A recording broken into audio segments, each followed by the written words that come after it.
एक भावुक कहानी। रजवाड़ी चाय वाला। दोस्तों, शहर के शोर शराबे के बीच एक छोटी सी नुक्कड़, जहां बाबू अपनी छोटी सी रजवाड़ी चाय की दुकान चलाते हैं। बाबू की उम्र करीब 60 साल होगी। सफेद दाढ़ी और चेहरे पर झुर्रियों के बीच छिपी एक प्यारी सी मुस्कान। उनकी दुकान पर मिट्टी की कुल्हड़ों की खनक और इलायची की खुशबू से ही लोगों को खींच लाती है। लोगों ने प्यार से बाबू कहते हैं, क्योंकि उनकी चाय में सिर्फ दूध और पत्ती नहीं, बल्कि अपनापन घुला होता है। बाबू हमेशा से चाय वाले नहीं थे। सालों पहले गांव में उनका एक बड़ा सा खेत और एक छोटा सा परिवार था। उनका एक लौता बेटा शहर में पढ़ने आया था। बाबू ने दिन रात मेहनत की ताकि बेटा बड़ा आदमी बन सके। लेकिन एक दिन खबर आई कि एक हादसे में उनके बेटे की मौत हो गई। बाबू पूरी तरह टूट गए। उन्होंने गांव छोड़ दिया और शहर आ गए, सिर्फ अपने बेटे की यादों के सहारे।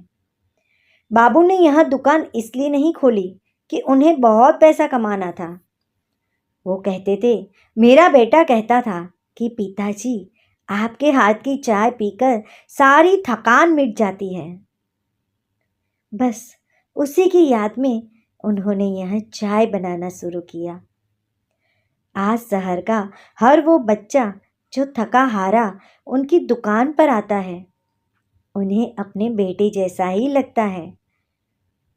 अगर कोई गरीब बच्चा दुकान के बाहर खड़ा होकर चाय की खुशबू ले रहा हो, तो बाबू उसे बुलाकर बिना पैसों के चाय और बिस्किट देते हैं। वो कहते हैं, दुआ से पेट भरता है, पैसों से सिर्फ तिजोरी। बाबू सिर्फ चाय नहीं देते, वो लोगों का दर्द भी सुनते हैं। कॉलेज के छात्र हो या दफ्तर के बाबू, सब अपनी परेशानियां उनके साथ बांटते हैं और वो एक पिता की तरह सबको सही रास्ता भी दिखाते हैं। लोग पूछते हैं कि नाम रजवाड़ी क्यों रखा। बाबू जवाब देते हैं, इंसान दिल से राजा होना चाहिए, जेब से नहीं। जो प्यार से चाय पिलाए वही असली राजा है। एक बार एक बहुत अमीर इंसान अपनी महंगी कार से उतरा और बापू से बदतमीजी से बोला, जल्दी चाय बनाओ, मेरा वक्त बहुत कीमती है। बाबू ने शांति से चाय बनाई और उसे दे दी। चाय पीते ही उस आदमी की आंखों में आंसू आ गए। उसे अपनी माँ के हाथ की चाय याद आ गई। उसने बाबू से माफ़ी मांगी और ढेर सारे पैसे देने चाहे, लेकिन बाबू ने सिर्फ चाय के 10 रुपए ही लिए और कहा, साहब, कड़वाहट चाय में नहीं, इंसान के लहजे में होती है। रात के अंधेरे में जब सब दुकानें बंद हो जाती हैं, बाबू अपनी दुकान के कोने में रखे अपने बेटे के फोटो के पास एक कुल्हड़ चाय रखते हैं।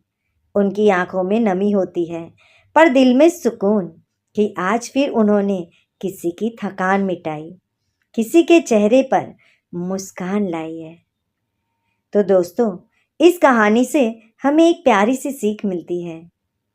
यह कहानी हमें सिखाती है कि हम अपने दुखों को दूसरों की सेवा करके कम कर सकते हैं। जिंदगी छोटी है, इसे नफरत में नहीं, बल्कि चाय की मिठास की तरह प्यार बांटने में बिताइए। तो दोस्तों, आपको ये रजवाड़ी चाय वाली कहानी कैसी लगी? आपको अच्छी लगी हो तो लाइक शेयर कमेंट्स जरूर कीजिएगा और अपनी फैमिली और दोस्तों के साथ साझा जरूर कीजिएगा। और हमारी चैनल को सब्सक्राइब नहीं किया तो सब्सक्राइब जरूर कीजिएगा। धन्यवाद।